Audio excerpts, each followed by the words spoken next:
So we're talking now with Pascal Derrien, who's the CEO of Migraine Association of Ireland. You're very welcome to Disability Matters. Thanks for having me. It's not the first time I'm here. I'm delighted you're inviting me back. It's great to have you, and we will bring you back again maybe next year. Nice. Shall we start by telling us a bit about migraine? I think people have this idea of migraine as a headache, but it's a little bit more than that. Oh, it's far more complicated than this. So yes, there's quite a few urban myths around migraine. So we should say migraines, but actually it's migraine. There's roughly 200 types of migraine, and we tend to focus on 15 types. Migraine is not just a headache; it's a complex neurological disorder. Some known migraine types, such as hemiplegic migraine, which is rare but very debilitating. You have vestibular, you have migraine with aura, without aura.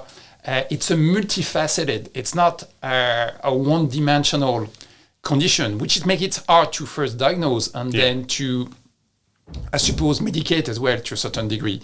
The WHO does rank it as the first most disabling chronic conditions for ladies worldwide, really? Especially in their prime. And I think overall it's probably ranked as 7. So it's the most prevalent neurological disorder out there. Wow. So in Ireland, you have roughly 600,000 people. 600,000 with disabilities. Correct. In the UK next door would be 10 million, Europe 200 million, worldwide 1 billion. Wow. That's fascinating, that. It's massive. It's certainly not something that people would agree with. Or, sorry, not agree with, but realise. Oh, completely, and the fact is, as opposed to other conditions, I would say it's not life-threatening.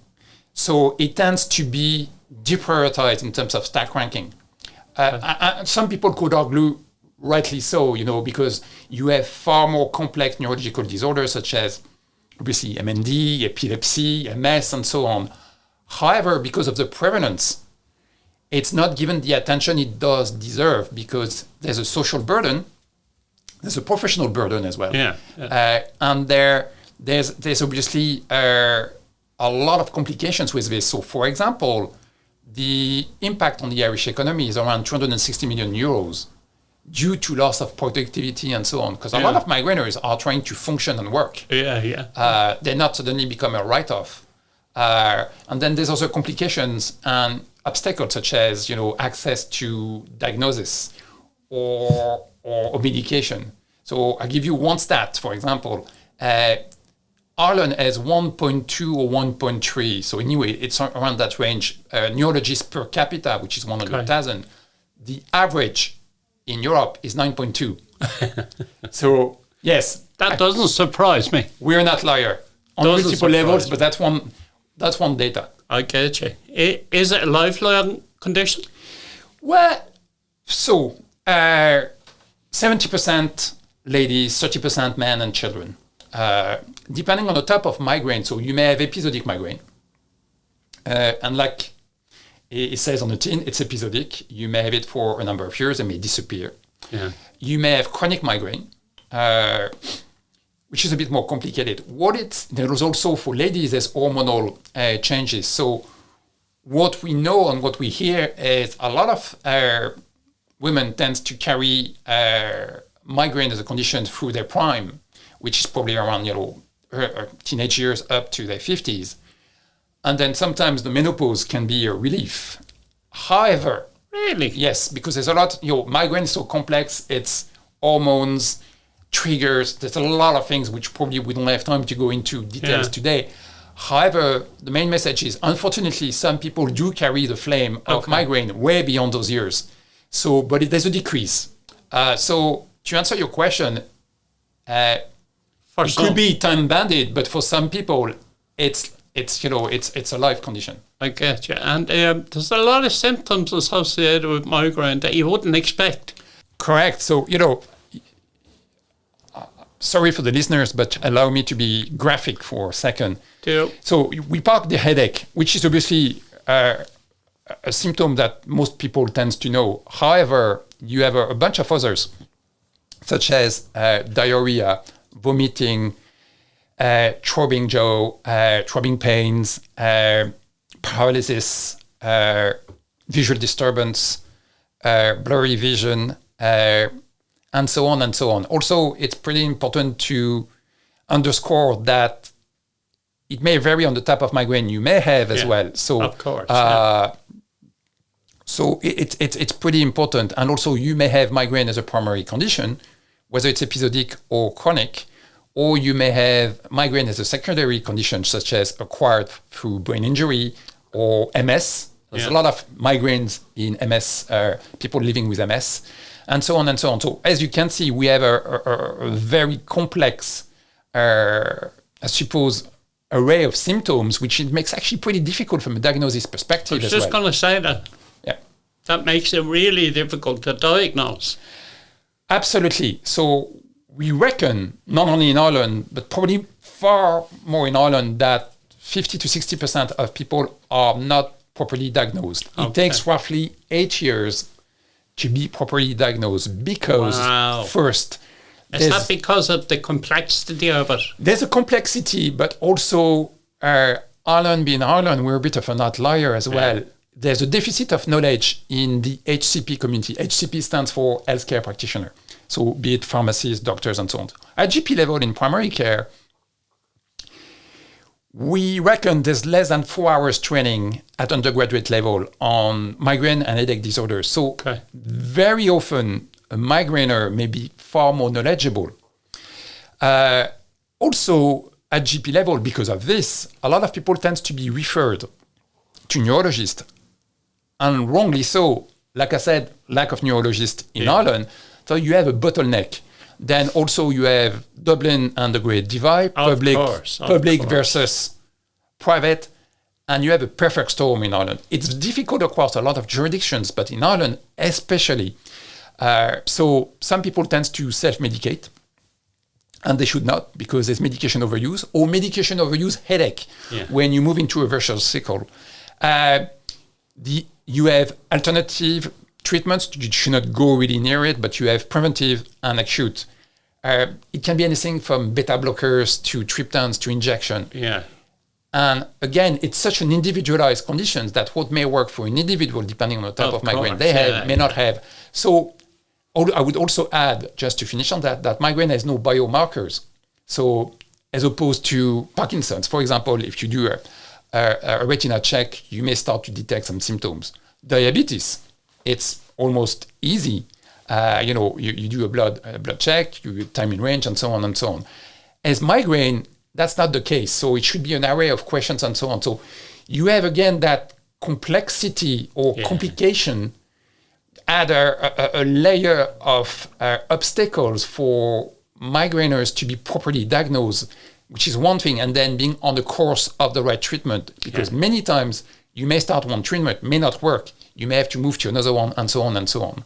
So it's really, really a harrowing journey for migraineurs. Dr. Google doesn't help? No, well, I would really, really advise people to stay away from Dr. Google.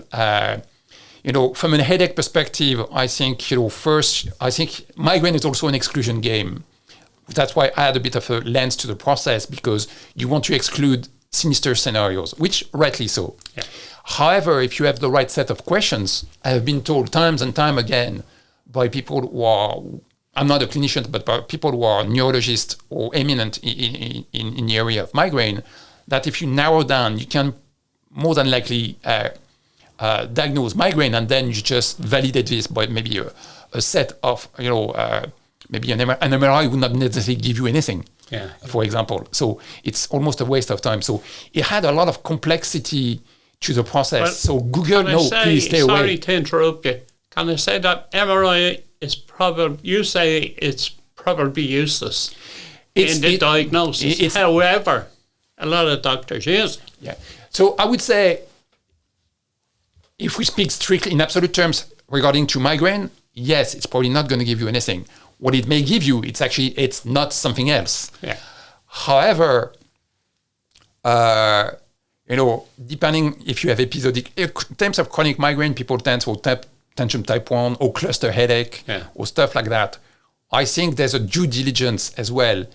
But by and large, the results tend to become, not necessarily conclusive, and rightly so. But in a treatment of migraine, they are not strictly speaking relevant because they're not going to show anything that will inform what type of treatment you may have to go through. I get you. What about cause? Cause are unknown at this stage. Right. So we reckon it's obviously brainwave activity. Okay. And I'll leave it at that because I don't want to speculate. There's a bit of research, not enough, because of the triggers, because of the symptoms, because of the multiplicity aspect of the symptoms and the multifaceted condition that is migraine. It's very difficult to pinpoint to one particular thing in terms of, what is the cause. Sometimes the triggers are not necessarily the cause either. It's just a threshold. So let's say it could be smell, anything. So it could be alcohol. So your glass of vino tonight may tip you over the edge and trigger, but tomorrow not, because it's a threshold. So sometimes people tend to be confused between the cause, the symptoms, and the triggers. I get you. But to your original point, no, the cause is unknown. From an R&D perspective, there's some research out there. Having said that, there's been more development in medication, especially around acute and preventive, the last 10 years than probably the previous 20 years. So there's a bit of hope. It does alleviate, I suppose, the conditions for some people in order to make it bearable to live with it, especially for severe migraineurs. However, from a root cause perspective, we're not there. Okay. What about statistics? How many people suffer? And what about the gender split? So gender split is 70% ladies, unfortunately, 30% men and children. Children tends to be abdominal migraine, which is also called, a member of my team call it school disease because kids don't want to go. But actually, no, it could be migraine. It tends to be abdominal, really. In terms of statistics, so let's say 10 to 15% of a population. And population can be either a company, a county, a country, a continent. So roughly Ireland, 600,000, 700,000, depending who you talk to. It's an estimation, by the way, because there's not a lot of market research. And UK, 10 million next door. So 10 million out of 60 people living in England. And I would say as well, probably the WHO reckons it's around 1 billion. So out there. So I'm not too sure what's the statistic behind, but if it's the WHO, I reckon there's been some serious market research behind it. So it seems to be in line, the 10 to 15%, and it's important from a workplace perspective. You more than likely going to have 10 to 15% of your workforce that may experience migraine in some shape or form, and you may not necessarily know it. So to take out that, a vast amount of people have a very debilitating condition. Absolutely, and it goes to hold the overarching principle of invisible conditions. So unfortunately, a lot of us have acquired or will acquire a chronic condition of some form. So from a workplace perspective, when it happens, you don't suddenly become a write-off. Of course. If you make some reasonable adjustment and so on, you want to produce and so on. So let's say Ireland, we were talking neurological disorders, 800,000. People with heart conditions, probably around 200,000. People with this and this and this, and so on and so on. So, the workforce is composed of people who do carry something, but are still productive. Of course. So I think that's why we need to change the narrative, which is a bit binary as, you work or you don't work. Not everybody is under 22 working for a fancy tech company. That's not the reality of the market. So hence, we're starting to see a shift in terms of diversity and inclusion, HR policies and so on to make some adjustment. Migraineurs are not slackers. They want to work. Of course. But, obviously, if you have a crisis or from a migraine perspective, or you experience an attack, obviously you're not going to be able to work. So what I'm trying to say is, perception is not reality. Yeah. In terms of performance, yes, you may have some setbacks throughout the year, especially if you are a chronic migrainer. However, you're still a valuable, I suppose, member of the team. You may just need or require some adjustment, whether from a real estate perspective or from a time management perspective. So we see it. So, for example, Fujitsu, a large company, had a programmatic approach to migraine. So 100,000, probably more than that, employees worldwide. Yeah. So 10 to 15% ratio. So if you start to make some adjustment from a real estate perspective, line management, and so on and so on. So cut a long story short, what they realized is when they put things in place to accommodate migraineurs and so on, productivity went up. Then profit went up. Then shareholders were happy. And that's what it's all about. And that's what it's all about. Because let's not kid ourselves. Those companies are commercial entities. Yeah. So they are not a bunch of do-gooders. However, I'm a firm believer that you can do both. Yeah, of course. Reasonably speaking. So require a bit of adjustment. As far as migraine is concerned, so Ireland, 95% of the companies are small. So you can make some adjustment without breaking the bank, whether it's small lights, ventilations, smells, so on and so on. Makes a huge improvement. And obviously, COVID's benefit, which has been working from home, which is brilliant.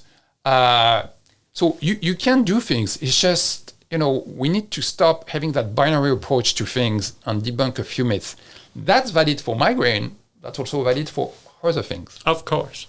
What about treatment? So treatment, three categories, I suppose. One is obviously acute. You experience a panic attack. You take some either triptan or any other form of medications indicated by your HCP or doctors, depending what it is. You have preventive. They could be oral, injection, and so on. You can even have Botox to a certain degree. So the array of medication is actually pretty vast, again, reflecting the complexity of what migraine is all about. One condition with a lot of subtypes.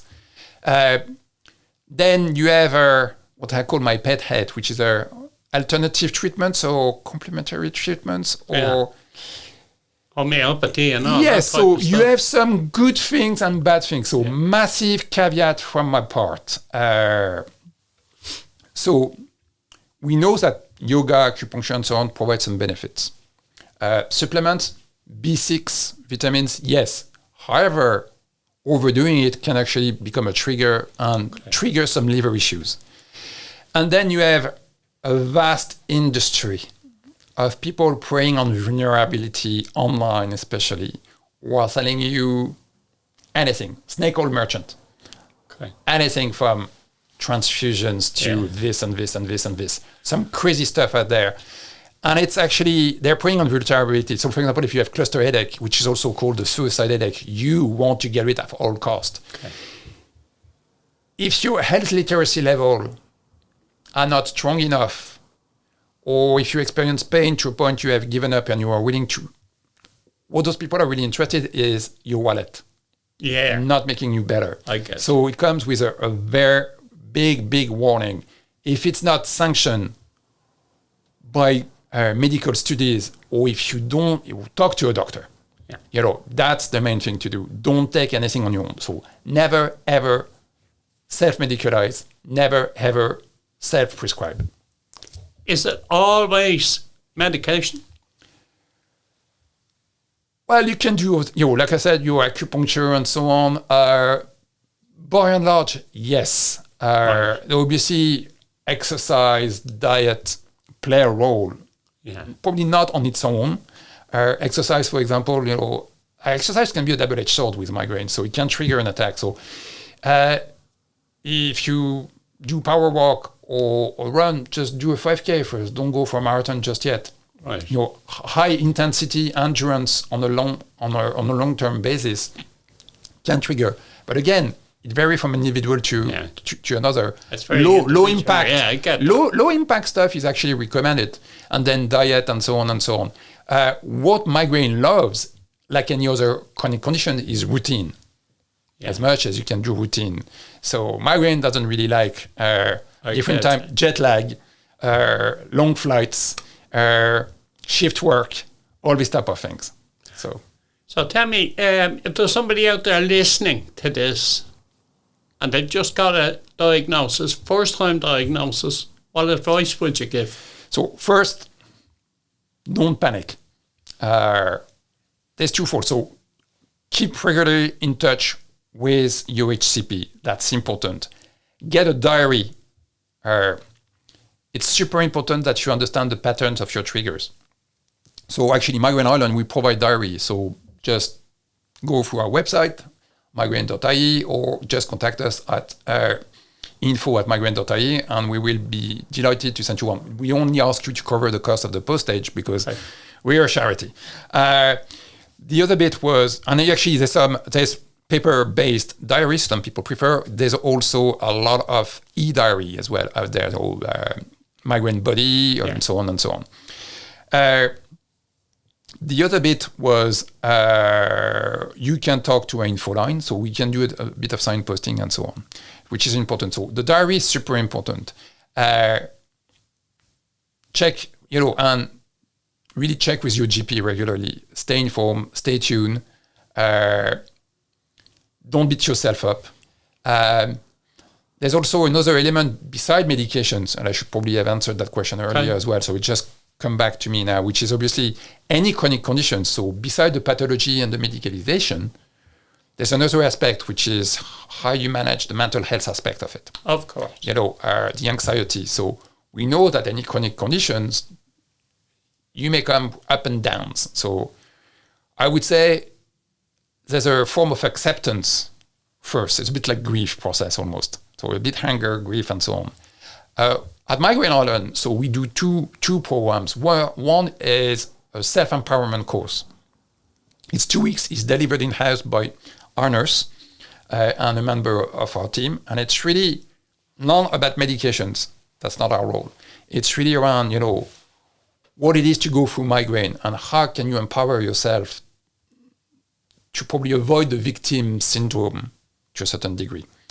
The other bit is we are working in collaboration with Beaumont Hospital and the psychology department, where we work jointly on a compassion-focused therapy group, whereby across 8 to 10 weeks, depending on, we take a cohort of 12 to 14 people, and it's really to go to work on themselves. Basically, it's just to be kind to yourself. Right. Be gentle. It's not your fault. And also, you're not alone. That's the last thing. Don't isolate yourself. You're not alone. So you can talk to, obviously, Migraine Ireland, but talk to your GP, talk to your family, explain. It's important to self-advocate if you can as well. Yeah. So that would be my 2 cents advice at this stage. But, it's so complex that, my main go to an HCP, go to a GP. Yeah. Despite what I was saying earlier, that maybe the knowledge is not there, but they are clinicians. Yeah. So it's really important that you don't carry the burden of migraine on your own.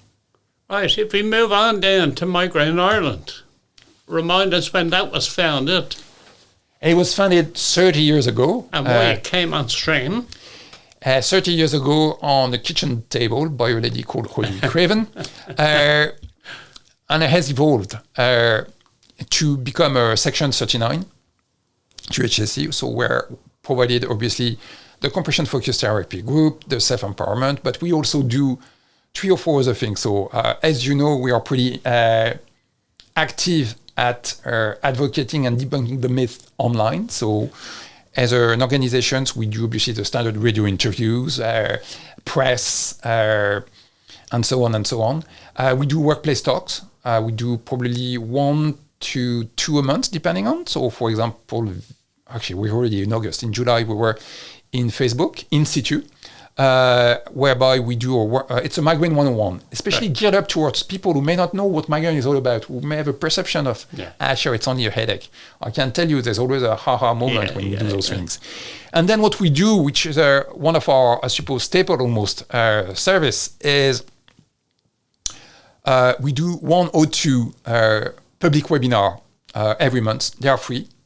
You can give us a donation, but they're free of charge, where we invite doctors, professors, PT, nurses to talk about various things about migraine. So, and normally we try to do it in plain English as well, which is really important. So, for example, early September on the 8th, we do something on eye care because blurry visions is very common with migraine as well. So, what it is not, don't panic. Retina management, all these type of things. And the main thing is, it is associated. It is associated, so it's important. So we often have between 20 to 200 people attending those, and it's part of our role. It's really, our role is information, education, and service delivery. Very good.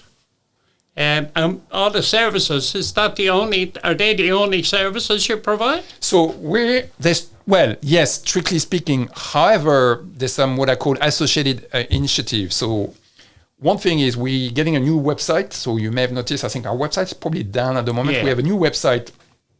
Do you know when that comes on stream? In 3-4 weeks. Okay. Super easy to manage. The user journey is going to be different. It's obviously migraine friendly from a color perspective. It's not too bright. And also we're going to have an AI component to it, which means when we're not there, we're going to have a bot. I'm not sure we have actually found a name for the bot, but we'll give you at least some pointers. So by any stretch of the imagination, the bot will not diagnose you. That's not our role, and that would be ludicrous. So like I said, Dr. Google, stay away. It's also valid for anything online, even though it's actually branded Migraine Ireland. But it may give you some pointers, if you happen to be awake at 2 o'clock in the morning, and I'm asleep, unfortunately. So we won't be there to respond to you, but at least you may get some form of curated content. Yeah. So that's one thing. The other aspect as well, we are not public domain, but we are working very actively at developing a strong scientific arm within Migraine Ireland. E.g., Cancer Headaches Scientific Society. And that's brilliant because that's going to attract, obviously, more funding for us. But the key is to have a programmatic approach to educate HCPs in Ireland. Pharmacists. Actually, pharmacists, we've just completed a series of CPD accreditation series in terms of knowledge acquisitions on migraine for pharmacists, but also GPs. And then it will be not limited to those two. It will be obviously nurses, OT, physiotherapists, and so on and so on. Nutritionists. So we're working on that, and that will position us slightly differently and stronger within the scientific or the HCP community. We do things with the HCP community, but we're pretty much ad hoc or opportunistic. Okay. Now we're going to have a strong programmatic yearly or multi-year approach to it, and we hope that we've been accredited by the ACGP as a CPD or a supplier point. So all these type of things are coming to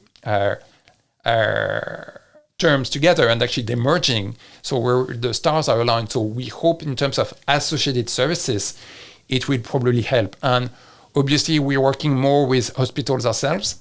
So, for example, our nurse is sometimes invited as an observer in our migraine clinics and so on. So, we're really part of the Slange Care program to a certain degree to that effect. So, yes, I would say not too shabby for a small organization when there's 5 of us on good days. Yeah. The key for us is we would love to scale. But obviously, money is a sticky floor. Of course. We are a charity. So if your listeners want to help us and give us a donation, especially when the site will be back, we're welcome, because most of the donations are directed towards services or actually literature, leaflets, and so on and so on. I can vouch now that the old website contained a vast amount of information.